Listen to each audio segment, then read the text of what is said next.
आज मंच पे आसीन हमारे साथ हमारे पार्टी के अध्यक्ष आदरणीय राजू बाथम जी, हमारे पिछोर के लोकप्रिय जनसेवक जिन्होंने पिछोर में एक इतिहास रचने का कार्य आपके आशीर्वाद से किया है, मेरे अपने प्रीतम लोधी जी, मंच पर आसीन हमारे पाल समाज के गुरु अवध शरण त्यागी महाराज जी, जिनको मैं प्रणाम करता हूं, गोपाल सिंह पाल जी, रामस्वरूप बघेल जी, राजकुमार पाल जी, जगत सिंह पाल जी, शोभाराम पाल जी, बंटी पाल जी, कल्याण सिंह जी, कबूल पाल जी, ज्ञान सिंह जी, राजकुमार जी, राहुल पाल जी, परमाल पाल जी, बलराम पाल जी, पालक पाल जी, देवी सिंह जी, पाथीराम पाल जी, बादाम पाल जी, राजपाल जी, भितरवार से आए हुए केशव बघेल जी, ग्वालियर से आए हुए बलराम बघेल जी, हमारे लाहौर से आए हुए नंदराम बघेल जी, दतिया से आए हुए मनोहर फौजी जी, ज्ञान सिंह बघेल जी, नेपाल बघेल जी, हमारे पूर्व मंत्री सुरेश धाकड़ जी और भैया साहब लोधी जी, पूर्व विधायक जसवंत जाटव जी, हमारे लाखन सिंह जी जो विस्तारक हैं, पंजाब सिंह जी यादव, समस्त हमारे उपस्थित महानुभव, और मेरे लिए सबसे महत्वपूर्ण मेरी अपनी समाज, मेरी पाल समाज।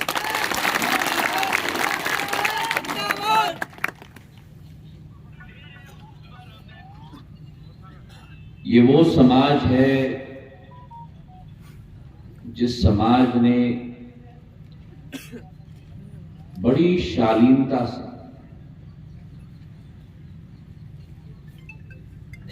बड़ी कर्मठता से भारत की एकता और अखंडता बनाने में अपना योगदान पिछले 1000 वर्षों से दिया है। आपका समाज कोई साधारण समाज नहीं,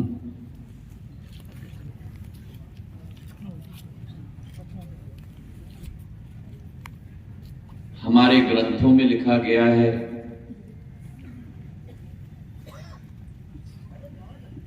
कि जब जब किसानों पर संकट का समय आया तो भगवान शिव ने उनकी मदद के लिए पाल समाज को भेजा।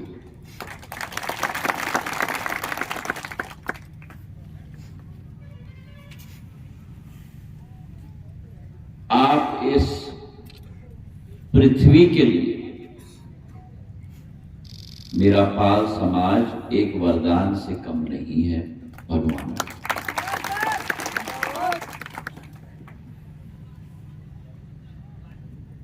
शुरुआत से पशुपालन से शुरुआत हमारे समाज ने की, और पशुपालन के साथ पृथ्वी का भी रखरखाव करने का कार्य हमारे समाज ने सदैव किया। और आज उस पशुपालन और उस पृथ्वी का रखरखाव से आज हमारा समाज शिक्षा के श्रेणी में उच्च से उच्च स्तर पर पहुंच चुका है, और मां सरस्वती के आशीर्वाद से मेरा पाल समाज देश और दुनिया को शिक्षा प्रदान करने में पूर्ण रूप से आज सफल हो चुका है। चाहे शिक्षा की बात करें, व्यापार की बात करें, रोजगार की बात करें, मानव जाति का कोई क्षेत्र ऐसा नहीं है जहां पाल समाज ने अपनी अमीट छाप न छोड़ी हो। और क्यों ना हो ये,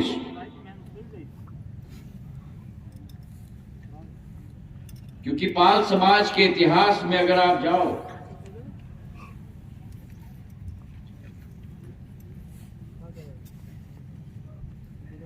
पांच 500 वर्ष पूर्व, 400 वर्ष पूर्व, तो कित्तूर रियासत के हमारे राजा, महान योद्धा संगोली रायना ने, जो आपके पूर्वज थे, अपने मरते दम तक अंग्रेजों की एड़ी चोटी करवा दी थी मेरे भाइयों ने।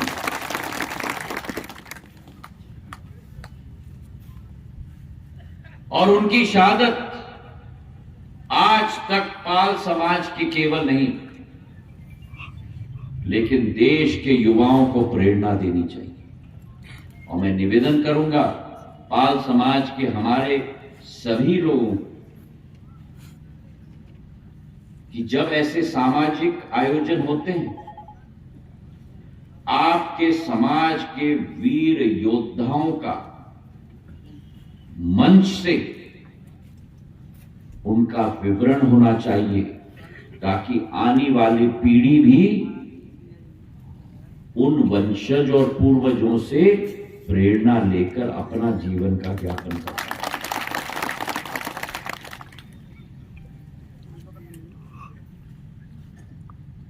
एक उदाहरण मैंने आपको कित्तूर रियासत के राजा का दिया, और दूसरा उदाहरण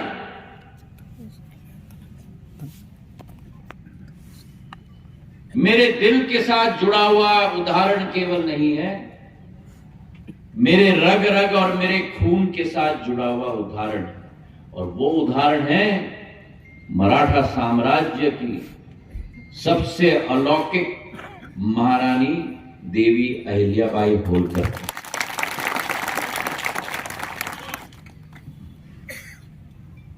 होलकर, गायकवाड़ और सिंधिया,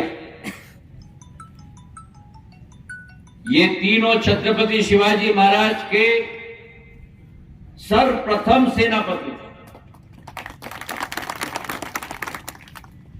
और इन तीनों सेनापतियों ने छत्रपति शिवाजी महाराज का जो स्वप्न था, उनका संकल्प था, हिंदवी स्वराज स्थापित करने का। और उस जमाने में 15वीं सदी में छत्रपति शिवाजी महाराज हर आक्रमणकारी के विरुद्ध लड़े, मुगल हो, पोर्तुगीली हो, जिंजी का राजा हो, अंग्रेज हो। और उस जमाने में जो नौसेना खड़ी कर दी थी, शायद विश्व में किसी राजा की इतनी बड़ी नौसेना नहीं थी जो छत्रपति शिवाजी महाराज की नौसेना थी, जिसको मान्यता अगर किसी प्रधानमंत्री ने दिया तो 75 वर्ष बाद वही मां भारती का सुपुत्र प्रधानमंत्री नरेंद्र मोदी जी ने भारतीय नौसेना में शिवाजी महाराज का झंडा लगाकर और सिंबल लगाकर छत्रपति शिवाजी महाराज को श्रद्धांजलि अर्पित की। और उसी मराठा परिवार में देवी अहिल्याबाई होलकर ने आपके समाज के लिए नहीं, मराठा समाज के लिए नहीं, लेकिन संपूर्ण भारत की आजादी के लिए और एकता अखंडता के लिए अंतः तक लड़ाई लड़ी। आपके समाज में वीर और योद्धाओं की श्रेणी पुरुषों में केवल नहीं है, पुरुषों के साथ साथ महिलाओं में भी है।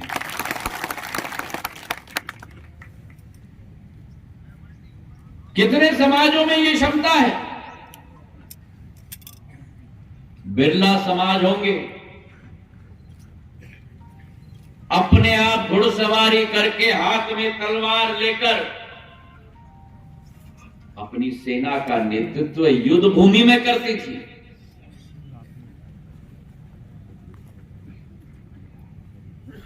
आज नारा लगाया जाता है ना राजनीति में, आप आगे बढ़ो, हम आपके साथ हैं। देवी अहिल्याबाई होलकर के समय में ये नारा लगाने की जरूरत नहीं होती थी। अपने घोड़े पर घुड़सवार होकर निकल जाती थी, उनके पीछे लाखों की फौज निकलती।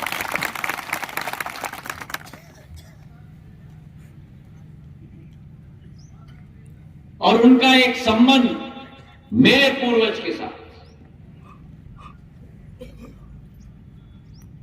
महाजी महाराज और महाजी महाराज की बहू बैजाबाई महारानी, महाजी महाराज जिन्होंने छत्रपति शिवाजी महाराज का सपने को साकार किया। 1771 में पहले हिंदू राजा जिन्होंने दिल्ली के लाल किले पर नाग निशानी झंडा फहराकर गाड़ के रख दिया मेरे भाई और बहन। और उनका और देवी अहिल्याबाई होलकर का एक भाई और बहन का रिश्ता था।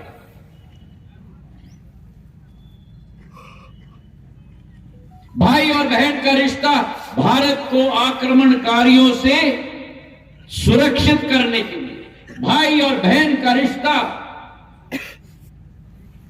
भारत की आध्यात्मिक शक्ति को, धार्मिक शक्ति को पूर्ण जीवित करने के लिए। और महाजी महाराज और देवी अहिल्याबाई होलकर ने मिलकर धार्मिक और आध्यात्मिक शक्ति देश की पूरे केवल संरक्षित करने के कार्य नहीं किया, लेकिन पूरे भारत में मंदिर और धर्मशालाओं की श्रृंखला बनाने का कार्य भाई बहन ने दोनों मिलकर किया।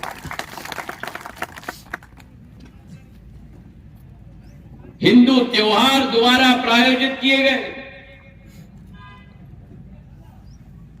उस समय में मराठा साम्राज्य, महाजी महाराज के समय में, आपको यकीन नहीं होगा,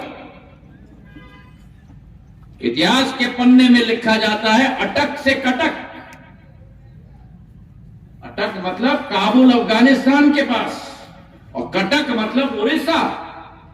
अटक से कटक गुजरात के भारूच से लेकर प्रयागराज इलाहाबाद तक ये मराठा साम्राज्य था उस समय।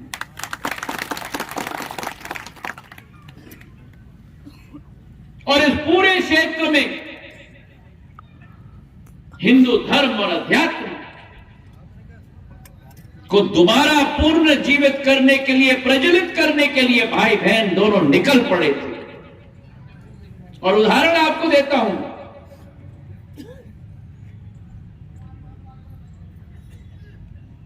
देवी अहिल्याबाई का नाम लेते हैं तो इंदौर की बात की जाती है, महाजी महाराज का नाम लेते हैं तो ग्वालियर की बात की जाती है।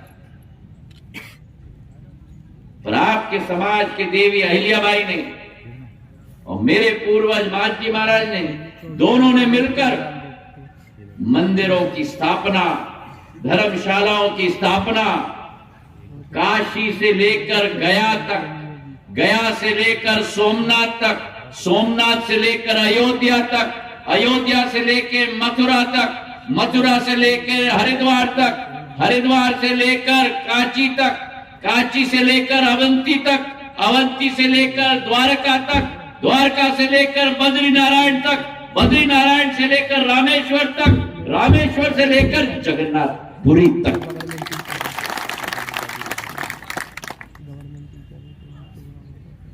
ये इतिहास है आपके समाज का मेरे भाइयों।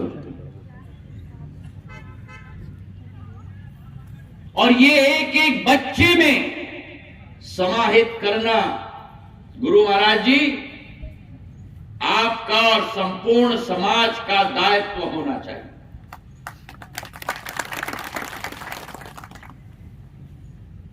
दो 200 वर्ष जो अंग्रेज और 300 वर्ष जो मुगलों ने राज किया इस देश में, हमारा इतिहास मिटाने की कोशिश की, हमारे धार्मिक स्थल मिटाने की कोशिश की, हमारी आध्यात्मिक शक्ति को मिटाने की कोशिश की। आज वो युग वापस आ गया है जब दोबारा भारत का इतिहास शिखर पर पहुंच रहा है, भारत का अध्यात्म शिखर पर पहुंच रहा है, भारत की धार्मिक स्थिति शिखर पे पहुंच रही है। अयोध्या नरेश भगवान श्री राम की प्राण प्रतिष्ठा दोबारा अयोध्या धाम में हो चुकी है। 500 वर्ष बाद जो सपना देखा था वो सपना आज साकार हो गया है। बोलो मेरे साथ, सियावर रामचंद्र की जय, सियावर रामचंद्र की जय, सियावर रामचंद्र की जय।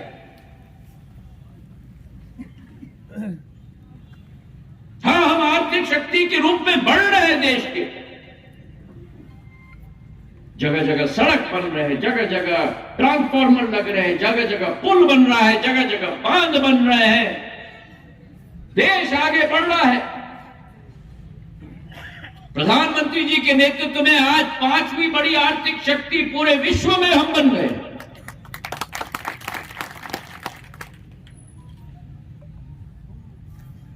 पर क्या केवल आर्थिक शक्ति हमारी क्षमता है? नहीं, हमारी आध्यात्मिक शक्ति हमारी क्षमता है, क्योंकि भारत की जो आध्यात्मिक शक्ति है वो किसी देश के पास नहीं है विश्व में। प्रधानमंत्री जी हाथ में मशाल लेकर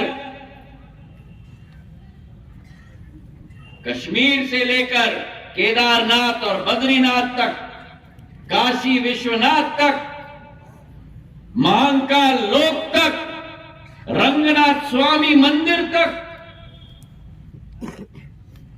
देश का आखिरी पॉइंट जहां से सेतु लगता है श्रीलंका तक और अयोध्या तक भारत की आध्यात्मिक शक्ति को दोबारा पुनर्जीवित करने का कार्य कर रहे हैं मेरे भाई और बहनों।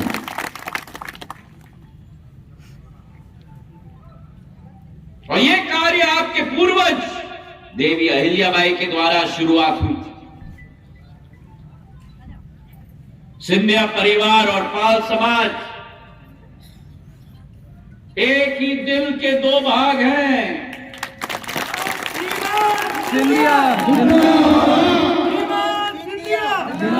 और मंच से जो यहां आह्वान किया गया बलराम जी द्वारा, नंदलाल जी द्वारा, केशव जी द्वारा, गोपाल जी द्वारा,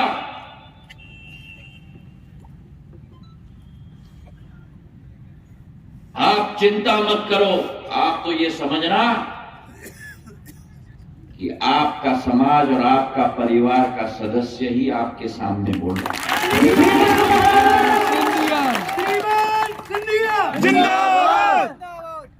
और सही बोला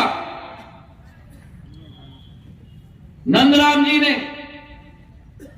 एक संबंध है बहुत पुराना पाल समाज के साथ। जय श्री राम बघेल जी को 2 बार अध्यक्ष, 1 बार अध्यक्ष बड़े महाराज ने बनाया था, 1 बार अध्यक्ष मैंने बनाया था भिंड। थोड़े से चूक गए।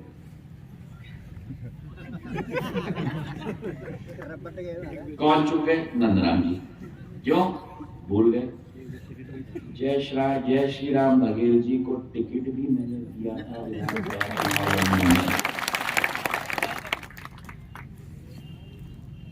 बघेल समाज को आगे करने का काम सदैव सिंधिया परिवार ने किया।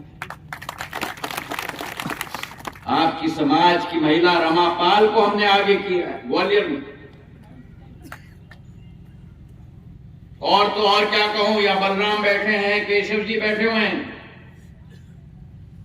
मैंने लड़ के और भिड़ के आपके समाज के ही हरिपाल को ग्वालियर के नगर निगम के नेता प्रतिपक्ष मैंने बनवाया।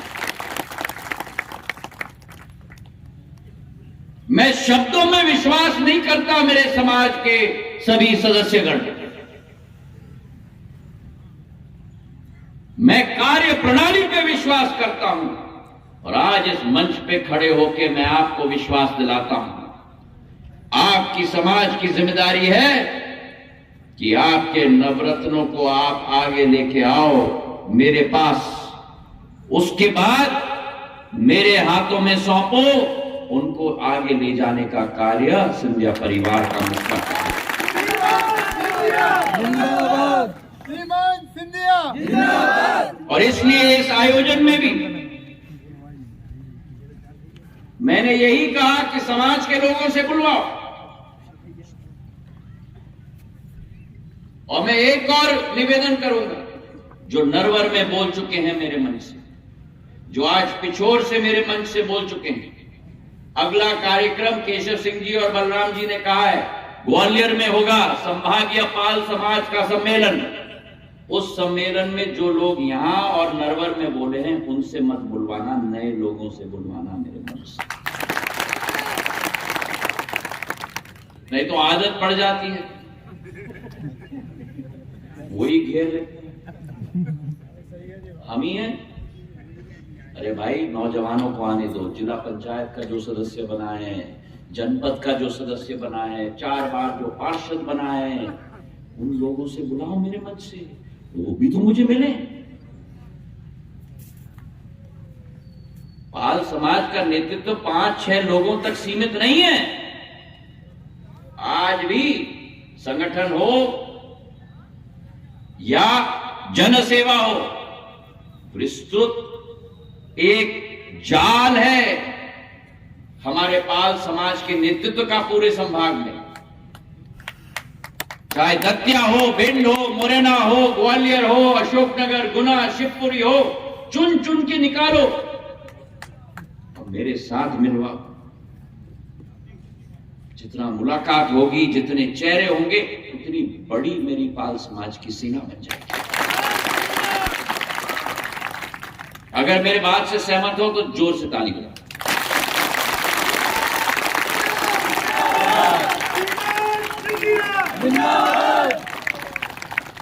आप लोगों की जिम्मेदारी है, मैं निवेदन करूं कि मेरी परिचय समाज के अंदर बढ़ाने की। आपकी जिम्मेदारी नहीं है कि मुझे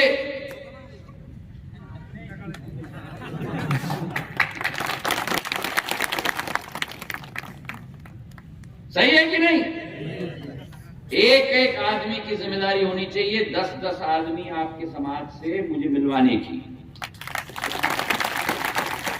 और बार बार मिलवाओ। ये फलाने हैं, ये फलाने हैं। नाम याद किया कि नहीं आपने? सिंधिया जी याद किया कि नहीं? मैंने पिछले बार मिलवाया था। क्या है इनका नाम बताइए। हाँ, तभी तो रिश्ता बनता है।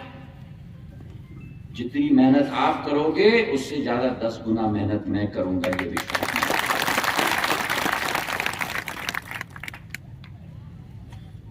आश्वस्त कराना चाहता हूं मैं पाल समाज को, केवल पिछोर के नहीं, समूचे संभाग को इस कार्यक्रम से आप और हम मिल के कार्य करेंगे, आप और हम मिल के क्षेत्र का विकास करेंगे, आप और हम मिल के नया नेतृत्व उभारेंगे और जन सेवा में साफ दिल के साथ आगे बढ़ते जाएंगे। इन्हीं शब्दों के साथ आपका बहुत बहुत धन्यवाद। जय हिंद, जय भारत।